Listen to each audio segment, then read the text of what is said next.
Hello guys and welcome back. So let's go ahead and set up some very simple basic materials just to be able to use them in our terrain. So I'm going to go here and right click and create a new substance graph, and this time I'm going to use the preset I have and call this guy rock and hit OK. And I'm going to change this preset's color to something like white or grayish. Roughness will be a little bit higher. Metallic will be lower. Normal map, actually I wanted to change that to 30. Okay. And then the ambient occlusion, I don't think that really is visible yet, so we don't have to tweak it for now. And then I'm gonna go start creating some shapes. I'm gonna create a polygon here. Okay. And blend that polygon with a gradient. Linear. Do a blend, and we do mean darken here just to cut it with that gradient, and we got this guy over here. And let me crank up the ambient occlusion just to be able to see it. Okay. Now I'm gonna give it a transform 2D, and then I'm not gonna tile it, so absolutely no tiling, right? And then just drag it in to squeeze it. And then we do a slope blur, grayscale, and then we blur it with a pearly noise. And that pearly noise can be something, we change the scale to be something smaller actually, right? And then the slope blur will have a lot of samples and lower intensity.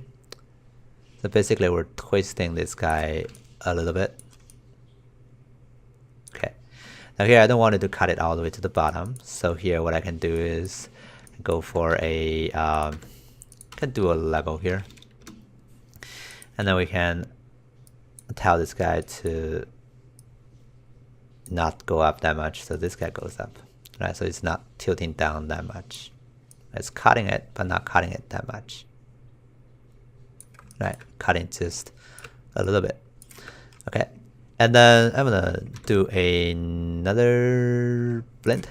Oops, not there. I'm blending it with a gradient color again. You know what? Let me do a polygon this time. And this polygon again will have transformation. Again, this transformation will not have any tiling, just absolutely no tiling.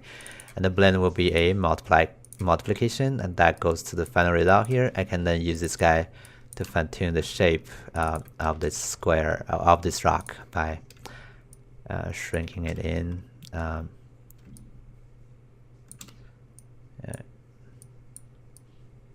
Right, you can see I'm basically cutting it. One thing I can do is also do like a bevel, just to be able to get some fall off on the edge.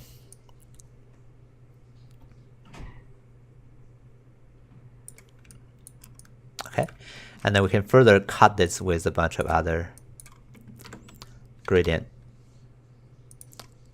So here with the transform, turn off the tiling, right? We can do another blend and blend those two things together, right? Can do a mean darken again just to cut it. Right, you can see we're cutting some flat surface here, and we could change the direction of this to cut it through different angles. I can take a look at what's going on there. That's what I'm looking at when I'm cutting it. Yeah, that looks pretty cool. Okay, and yeah, then we can go use this guy as the base shape to repeat it on the tile sampler. So we're going for something simple. We're not going to go a lot of details, just some basic shape. Use pattern inputs here and goes to there, and then we change the x and y amount to 5, 6, and here we can then change the size scale to be something bigger, some random scale, and we can change position random, offset, and change the rotation and rotation random. Okay, can take a look at the result also. Okay, and we're also going to change the color to use the scale to control the color, so that way smaller things will go down, but we can add some randomization on it. And I think they're too big now, so I'm going to change the scale to be something smaller. Okay, and then I'm going to also go change the X and Y amounts to have a little bit lesser. Okay. All right, I think I could make them just a bit smaller size-wise. And then to make them blend better, I can also try to have a gradient color linear here and do a blend. And that will be 90 degree. We do like a multiplication and put that in here. So that way we're making them like slanted downwards. Okay. So then we can go fine tune this guy to make our shape looks a bit interesting. So here we can maybe lower down, or actually I want the scale to be just a bit bigger, more random. And rotation wise, maybe, let's see, we can change the rotation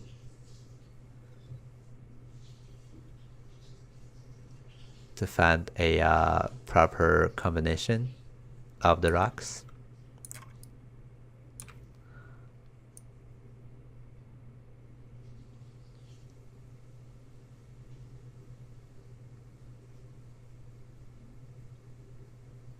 Okay, and change the offset. Maybe that would make it different. So just drag those sliders until you see some, nice looking combination.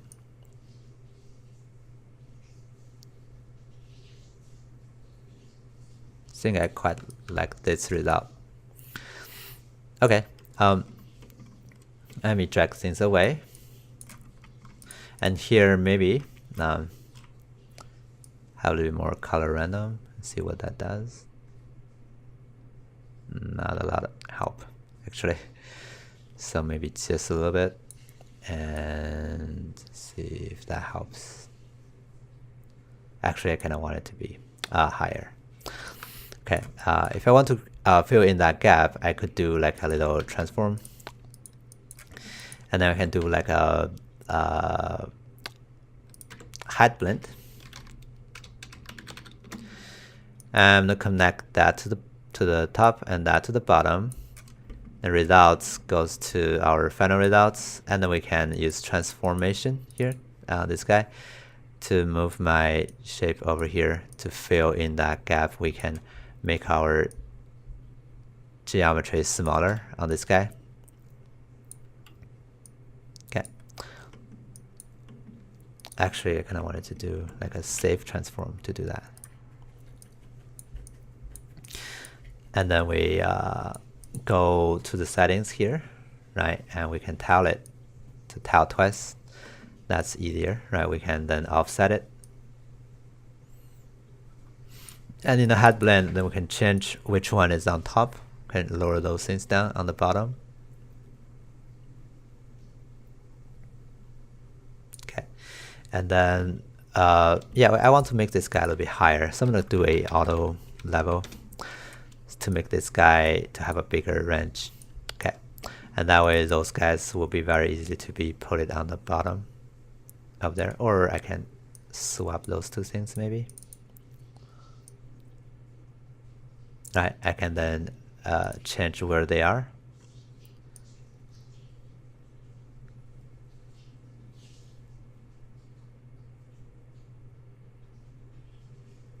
Okay, to fill in some of the gaps. Anyway, I think that's bumping out too much now. Anyway, I can do like a histogram wrench to this guy. Histogram wrench to make it go not as high. Right, to make them a little bit more flat.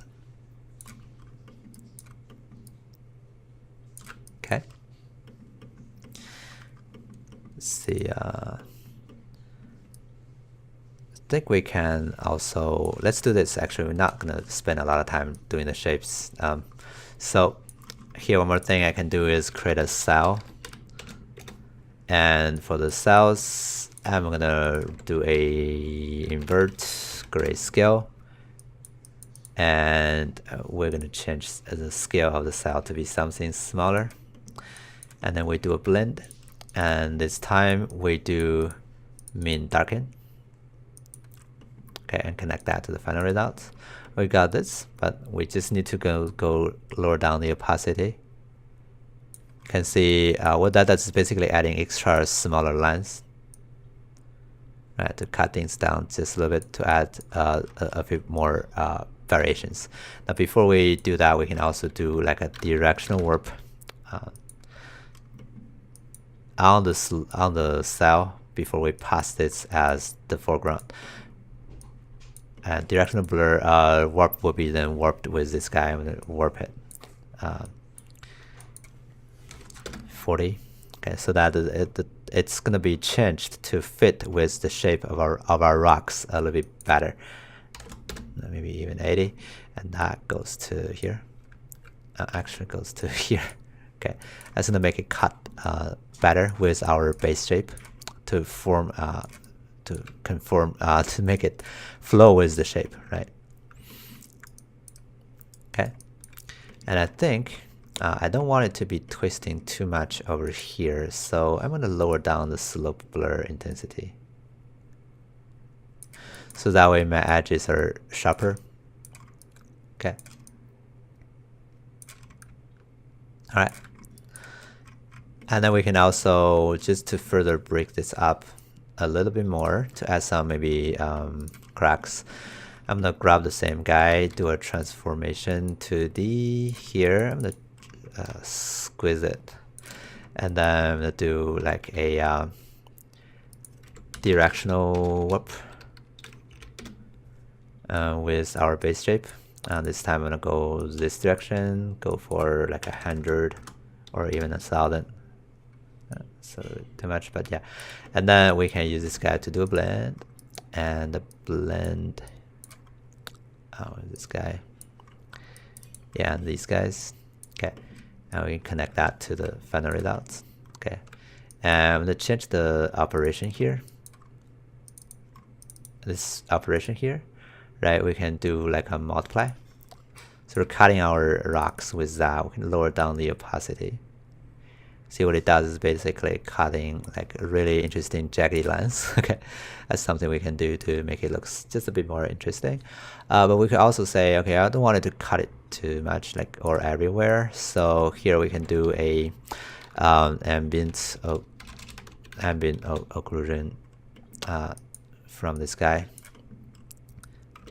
just to get some information here.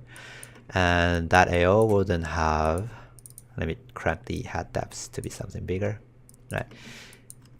I'll use that to do a blend with this guy, great.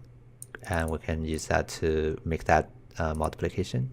So we're eliminating the effect from the bottom, or I can do that also from the top. So I'm gonna do a invert grayscale. So the top will not have that. And we can also further enhance this by doing a histogram scan, so that we can refine that little mask. Position goes up.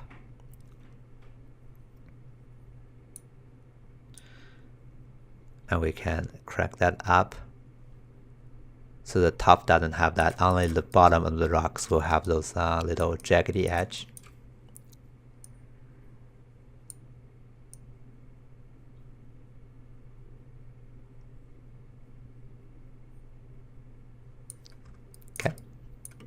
Down there. Now to further break this jaggedy edge, we can also slope blur it. Where is it? Slope blur that. Okay, and that can be blurred with a cloud, and we're slope blurring it in more sample and lesser intensity, just a little bit. would make it looks quite interesting already. I think I like the result without it actually. So sometimes you try something and it doesn't really work the way you want them to be. It's probably better to not have these guys. But we can have both words, right? So we have this guy and this guy. Let me do a blend to blend it with the original ones. I'm gonna just use a add to have both words. Right? We have the jaggedy lines and some other smaller structure happening down there.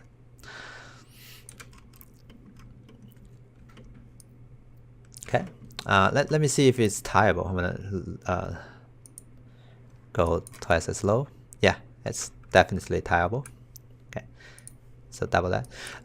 So yeah, that's gonna be some basic thing we can do to shape a rock, right? There are of course more things you could do and play this like for a really long time, but that's not the focus here. Just to do something here. And in the next video, I'm gonna create another grass shape or dirt shape, and we combine those two shapes together. Okay, see you next time.